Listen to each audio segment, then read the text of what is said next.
আসসালামু আলাইকুম। আপনি কি জানেন আপনার সন্তান দিনে বা রাতে কার সাথে চ্যাট করছে, স্কুল, কলেজ বা কোচিং শেষে সে কার সাথে সময় কাটাচ্ছে? তার সবচেয়ে কাছের যে বন্ধুটি সেটি আসলে কে? এবং তার সবচেয়ে কাছের বন্ধুটি কেমন? আমরা সন্তানের ভালো জামা কাপড় দিই, দামি গ্যাজেট কিনে দিই, নামকরা স্কুলে ভর্তি করাই।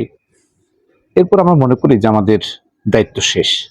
কিন্তু একটু ভেবে দেখুন তো, আপনার বছরের পর বছর ধরে দেওয়া যে একটা ভালো শিক্ষা, মাত্র কয়েক মাসের খারাপ সঙ্গ বা ভুল বন্ধুত্বের কারণে এক নিমেষে ধ্বংস হয়ে যেতে পারে। ঠিক এটা কখনো খেয়াল করেছেন, ভেবেছেন? সন্তানকে আড়ালে শাসন করার চেয়ে সে কাদের সাথে মিশছে তা জানা আজ সব থেকে বেশি জরুরি। তার বন্ধু সার্কেলটা কেমন, এটা জানা হচ্ছে সবচেয়ে বেশি জরুরি।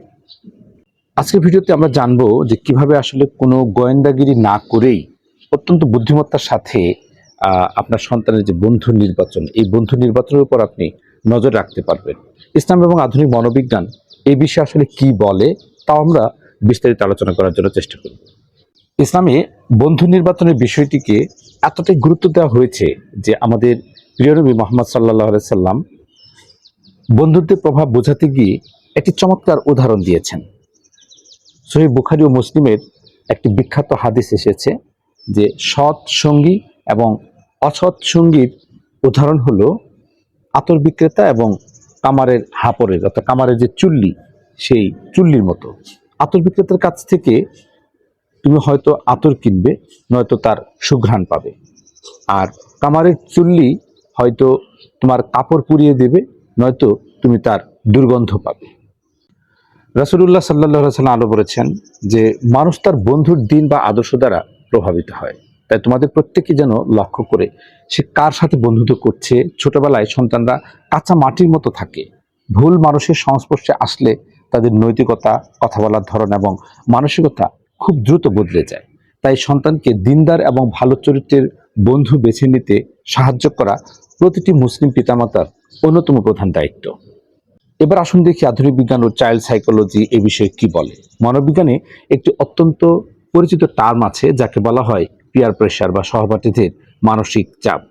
বিখ্যাত সাইকোলজিক্যাল জার্নাল চাইল্ড ডেভেলপমেন্টে প্রকাশিত একটি গবেষণায় দেখা গেছে যে টিনেজার বা কিশোর কিশোরীদের মস্তিষ্কের যে অংশটি পুরস্কার বা আনন্দ অনুভব করে তা বন্ধুদের উপস্থিতিতে দ্বিগুণ সক্রিয় হয়ে ওঠে। অর্থাৎ একা একা একটা সন্তান যে ভুল কাজটি করার সাহস পায় না, বন্ধুদের সাথে থাকলে সে খুব সহজেই সেই ঝুঁকিপূর্ণ বা অপরাধমূলক কাজটি করে ফেলে। আরেকটা গবেষণায় দেখা গেছে যে সন্তানরা একটা বয়সের পর বাবা মায়ের চেয়ে বন্ধুদের কথা বেশি শোনে এবং তাদের লাইফস্টাইল অনুকরণ করার বা কপি করার চেষ্টা করে। সাইকোলজিস্টরা বলেন আপনি যদি আপনার সন্তানের বন্ধুদের না চেনেন, তবে আপনি আসলে আপনার সন্তানের ভবিষ্যতের একটি বড় অংশ সম্পর্কে অন্ধকারে আছেন। তাহলে প্রশ্ন হলো, সন্তানের উপর নজরদারিও করব, আবার তার সাথে সম্পর্ক নষ্ট হবে না, এটা কিভাবে সম্ভব? চলুন 4টি প্র্যাকটিক্যাল উপায় আমরা জেনে নিই। বাড়িকে বন্ধুদের জন্য উন্মুক্ত করে দিন। আপনার সন্তানকে বলুন যে সে যেন তার বন্ধুদের মাঝে মাঝে আপনার বাড়িতে নিয়ে আসে। তাদের জন্য ভালো খাবারের আয়োজন করুন।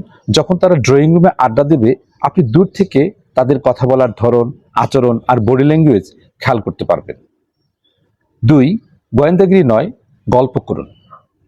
স্কুল বা কোচিং থেকে ফিরলে জেরা করার মতো জিজ্ঞেস করবেন না আজ কার কার সাথে ঘুরলে, বরং গল্প ছুলে জিজ্ঞেস করুন আজকে তোমার বন্ধুদের সাথে কি কি মজা হলো, কার টিফিন সবচেয়ে ভালো ছিল।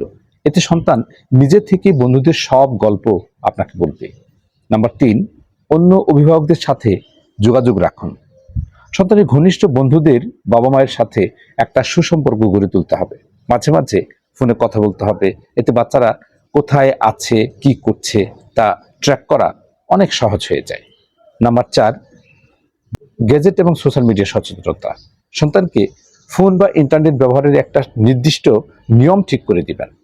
সাইবার ওয়ার্ল্ডেও তার ফ্রেন্ড লিস্টে কারা আছে সে সম্পর্কে একটা মৃদু সচেতনতা বজায় রাখতে হবে, একটা ধারণাও রাখতে হবে। সবশেষে একটি কথা মনে রাখবেন, সন্তানের বন্ধুদের উপর নজর রাখার সবচেয়ে সেরা উপায় হলো সন্তানের সাথে নিজের বন্ধুত্ব গড়ে তোলা। আপনার সাথে যদি সন্তানের সম্পর্ক সহজ আর বিশ্বাসের হয়, তবে সে কখনোই কোনো কথা আপনার কাছ থেকে লুকাবে না।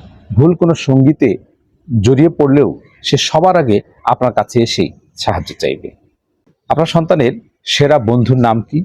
আপনি কি তাকে চেনেন? কমেন্টে আমাদের সাথে শেয়ার করতে পারেন। ভিডিওটি ভালো লাগলে লাইক করবেন এবং অন্যান্য অভিভাবকদের সাথে শেয়ার করবেন। সকলে ভালো থাকবেন, সুস্থ থাকবেন। শুভকামনা সকলের জন্য। আল্লাহ হাফেজ।